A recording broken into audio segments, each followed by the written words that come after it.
The funeral home smelled like lilies and disappointment. Dad's mahogany casket dominated the front of the room, surrounded by enough flowers to stock a florist shop. I sat in the back row wearing my only black dress, a $40 Target special that looked every bit as cheap as it was.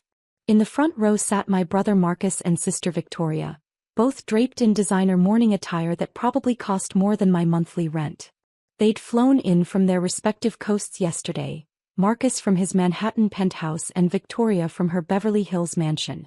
I'd driven here in my 15-year-old Honda, the same car I'd been driving since college. The same car that had prompted Dad to shake his head in disappointment every Christmas when I pulled into the driveway. Emma always was the simple one, I heard Aunt Catherine whisper to her husband. Never had any ambition like the other two. Simple. That's what they called it. I preferred content, but I'd learned long ago that my family couldn't understand the difference. After the service, we gathered at Dad's house for the reading of the will. The same house where I'd grown up feeling like a stranger among my own family. The same house I hadn't been invited to visit in 3 years. Marcus loosened his Hermes tie and poured himself a scotch from Dad's bar. Well, this should be straightforward. Dad always said the estate would be divided between Vic and me. Victoria nodded, dabbing at her eyes with a tissue that probably cost more than my entire outfit. Poor Emma can have some keepsakes, of course. Maybe Dad's old books or something. I sat quietly in the corner, watching them discuss my father's legacy like I wasn't in the room. Mr. Patterson, Dad's longtime lawyer, shuffled through his briefcase with the efficiency of someone who'd done this 1,000 times. Before we begin, Mr. Patterson said, adjusting his glasses, I want to acknowledge that this might come as a surprise to some of you. Richard was very specific about his wishes. Marcus waved dismissively. Dad was always clear about his intentions. Victoria gets the California properties, I get the New York assets in the business portfolio. Simple division between the successful children. The poor one gets nothing from Dad's estate, Marcus announced to the room, gesturing toward me with his crystal tumbler. Makes sense, really. Why leave money to someone who'd just waste it? Everyone nodded in agreement. Aunt Catherine, Uncle Robert, my cousins, they all looked at me with that familiar mixture of pity and disdain I'd grown up with. Emma never did learn the value of money, Victoria added. Remember when Dad offered to pay for her MBA? She turned it down to work at that little nonprofit. I just nodded quietly, the same way I'd nodded through 34 years of family gatherings where I was treated like the charity case. The same way I'd nodded when Dad called my work, playing with computers for poor people, instead of what it actually was. Mr. Patterson cleared his throat. If everyone's ready, I'll begin reading. The room fell silent except for the ticking of Dad's antique grandfather clock. The same clock I'd listened to during countless dinners where Marcus talked about his hedge fund success and Victoria discussed her real estate empire while I sat quietly eating my meal. I, Richard James Harrison, being of sound mind and body, do hereby declare this to be my last will and testament, Mr. Patterson began in his formal voice. Marcus leaned back in his chair, already mentally calculating his inheritance. Victoria pulled out her phone, probably texting her accountant about tax implications. To my son Marcus, who has built a successful career in finance, I leave my collection of vintage watches, worth approximately $50,000. Marcus frowned. $50,000?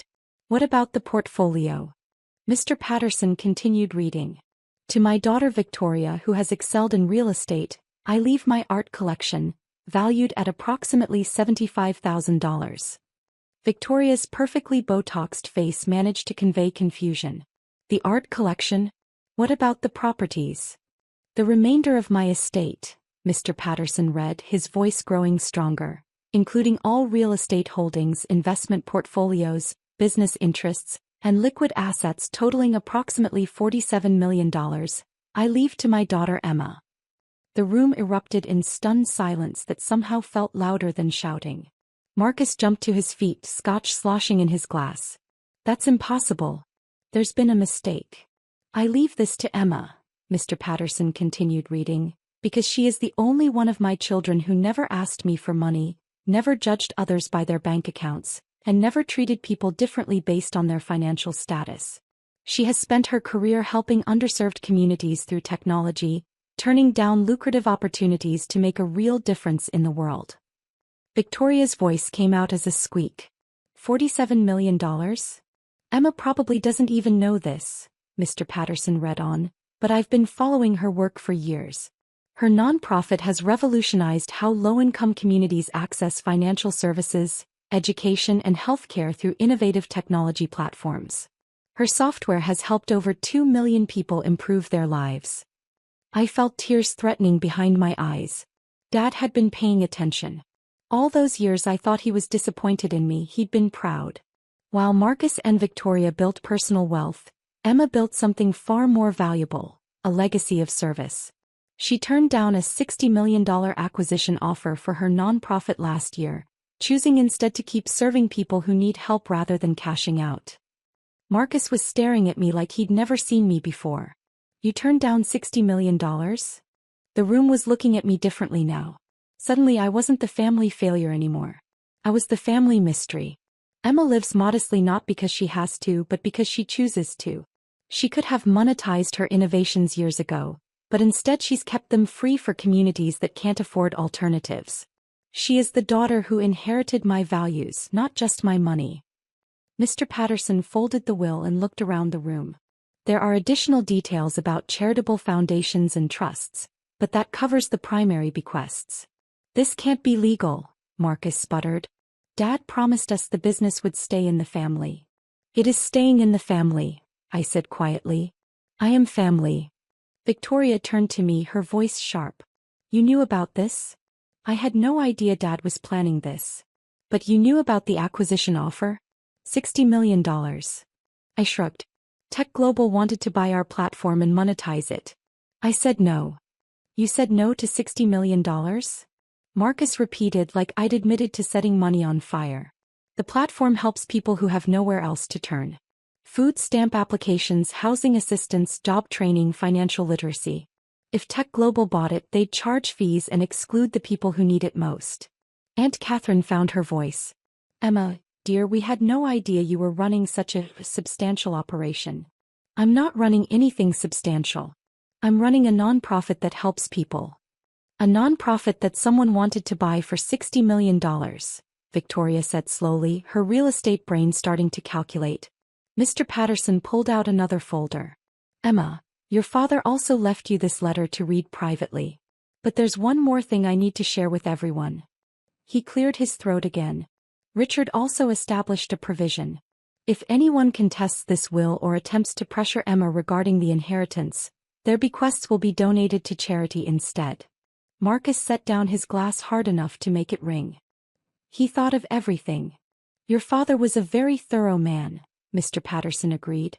As people began to file out, mumbling their shock and confusion, Victoria approached me. Emma, I owe you an apology. For what? For assuming you were unsuccessful just because you weren't wealthy. I'm not wealthy. She gestured around Dad's mansion. You're inheriting $47 million. Which I'll probably give away.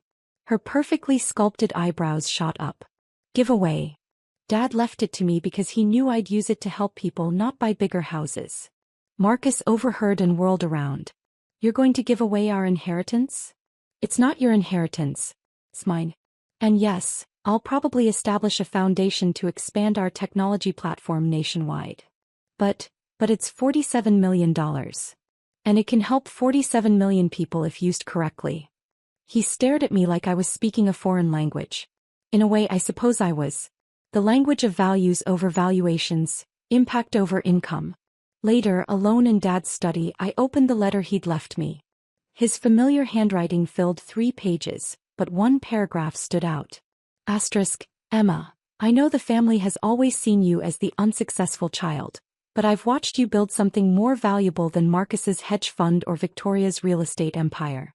You've built a life of purpose. The money is yours to use as you see fit, but I suspect you'll do what you've always done, find a way to help others rather than help yourself. That's why you're getting it all. Not because you need it but because you'll use it right. Sis. My phone buzzed with a text from Marcus. Can we talk? Maybe I was wrong about some things. Then Victoria. I'd love to learn more about your work. Coffee this week. Funny how $47 million could suddenly make people interested in conversations they'd avoided for years. I folded Dad's letter and looked around his study with its leather-bound books and expensive furniture. All of this was mine now. The house, the cars, the investment accounts I'd never even known existed. But the most valuable thing Dad left me wasn't money. It was validation. After 34 years of feeling like the family disappointment, I finally understood that he'd been proud of me all along. He'd just been waiting to make sure everyone else figured it out too. My phone rang, my assistant calling about tomorrow's board meeting where we'd be discussing expansion into 3 new cities. The same expansion that just became possible thanks to Dad's inheritance. "Hi Janet, yes, I can meet with the city planners at 9, I said, walking past the grandfather clock toward the door. "And call the lawyer. We need to set up a foundation." As I drove home in my 15-year-old Honda, now worth less than the interest on my new bank accounts, I couldn't help but smile. Tomorrow Marcus and Victoria would probably call their friends, their accountants, their therapists, trying to process how the family failure became the family fortune holder overnight. But I had work to do. 2 million people were counting on our platform, and now we had the resources to serve 20 million more. Dad would have liked that math.